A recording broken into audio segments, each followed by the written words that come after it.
એક કેવી મહિલા તરીકે તમારી તમને લાવ્યા છીએ અમે? કોઈ કહેશો?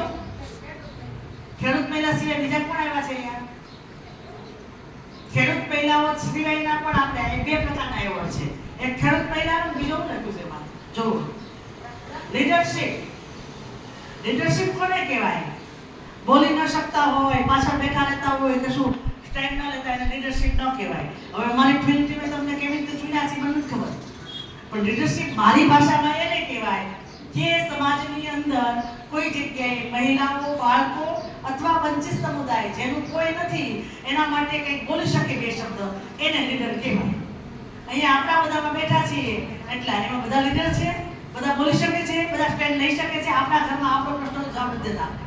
આપણા ઘરની અંદર આપણે કોઈ પુરુષોનો વિરોધ જ કરતા, પણ આપણા પુરુષો, આપણા જે સમુદાય છે આપણા ઘરોમાં એવું કરશો બેન, તમે ત્યાં જઈને વાતચીત કરી લેશો પ્લીઝ.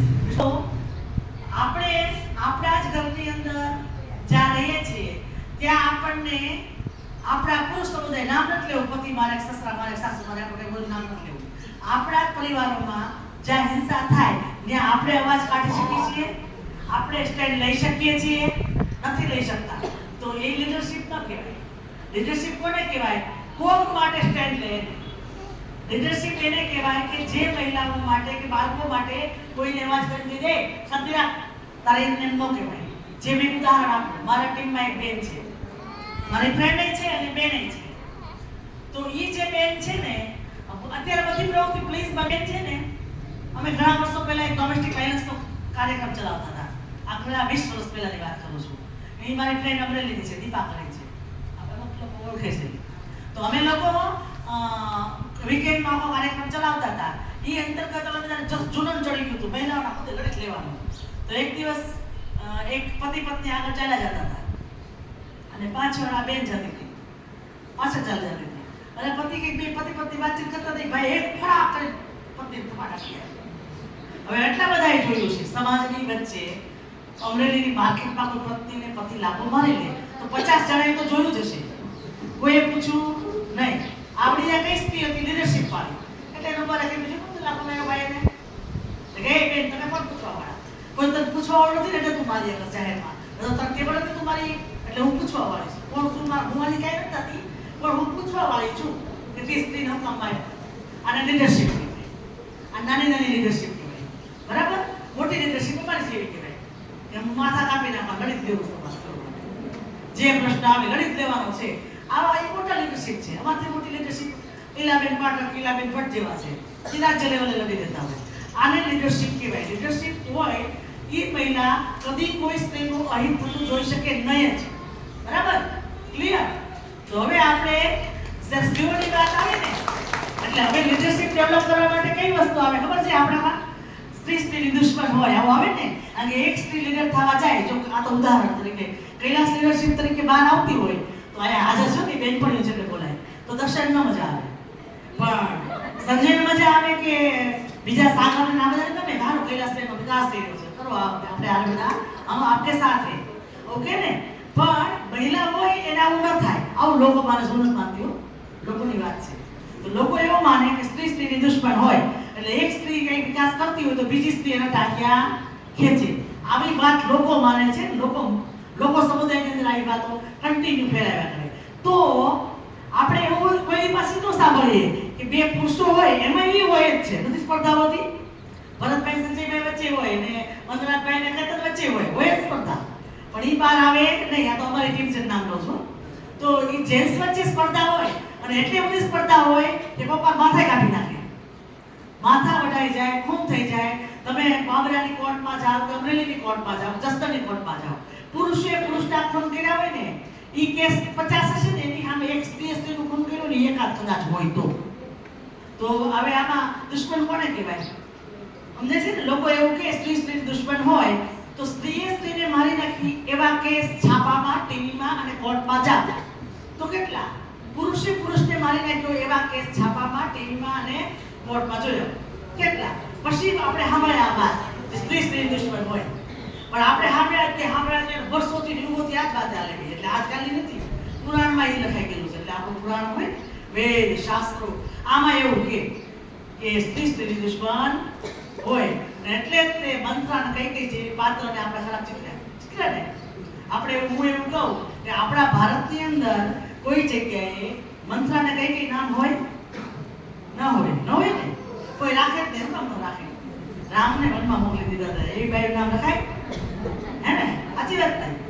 રામ વનમાં ગયા એને જવાબદાર કોણ હતું? કોઈ કેસી મને કૈલાસને એક શું કહેવાય દક્ષાની કે ઈસ્તીવાયના કહેશે. રામ વનમાં ગયા એના માટે જવાબદાર કોણ હતું? કોણ કહેશે મને? મંત્રા. બીજું કઈ રાઈટ? હું ના પાડું. જો આપણે એટલા વર્ષોથી રામાયણ ટીવીમાં જોઈ ને રામાનંદ સાગરની મોરારી બાપુને 2-3 વખત સાંભળ્યા, ટીવી ઉપર જોઈ રામાયણ કેટલી વખત. પણ જ્યારે વાત ચાલે છે ત્યારે એનું વિશ્લેષણ કરજો. રામ વનમાં જાય તો ગાદી કઈ મંથન મળવાની હતી? નહોતી મળવાની, ભરતને મળવાની. હવે જ્યારે રાવણ બરાબર હાવો જો કાન બોલે, તમે અત્યારે 50 વખત રામાયણ જોઈ છે, સાંભળી છે, પણ હવે મારી રામાયણ બરાબર સાંભળી લેજો કે રાવણે જ્યારે તપસ્યા શરૂ કરીને કે ઇન્દ્રાસન દોરવા માંડ્યું. હું દોરવા માંડ્યું? આખો ઇન્દ્રાસન. રાવણને હું જોતું હતું? ઇન્દ્રાસન. હું જોતું હતું? ઇન્દ્રાસન. એટલે આખો એવી તપસ્યા ઘોર તપસ્યા કરી એટલે ઇન્દ્રાસન દોરવા માંડ્યું. એટલે બધા દેવો મૂંઝાઈ ગયા. હવે રાવણ જો સત્તા ઉપર શું થાય? તમને ખબર પડે?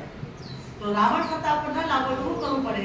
એટલે બધા ભગવાન બ્રહ્મા વિષ્ણુ મહેશ પાસે ગયા કે ભગવાન હવે કંઈક કરો. તો ભગવાન બ્રહ્મા વિષ્ણુ મહેશે શું કીધું? આ અમારું કામ નથી, કારણ કે ભોળાનાથ તો ભોળા, એ જો કઈ તથાસ્તુ તો રાવણ તો આવી જાય ઇન્દ્રાસન ઉપર, તો શું થાય બધા? એટલે બધાએ નક્કી કર્યું કે હવે તમે સરસ્વતી પાસે જાઓ. ભગવાને એવું સજેશન આપ્યું, એને સલાહ આપી. ભગવાન સરસ્વતી પાસે બધા ગયા. ભગવાન માતા સરસ્વતીને મળ્યા. હે માં સરસ્વતી, તમે મંત્રાની જીભ ઉપર જાઓ અને આવું કડવું બોલાવો. સરસ્વતી માતા જીભ ઉપર ગયા, આવું કડવું બોલ્યા, કઈ શીખ્યા, કઈ જીભ ઉપર ગયા, દશરથ આગળ ગયા અને આ બધી આખી વાર્તા થઈ. રાવણમાં ગયા, રાવણનો વિનાશ થયો. તો ઇન્દ્રાસન કોનું બચી ગયું? ઇન્દ્રાસન કોનું બચ્યું? ઇન્દ્ર રાજા. આ મંત્રાને કઈ મળવાનું હતું ઇન્દ્રાસન? અયોધ્યાની ગાદી ભરતને મળી, ઇન્દ્રાસન ઇન્દ્રનું બચી ગયું.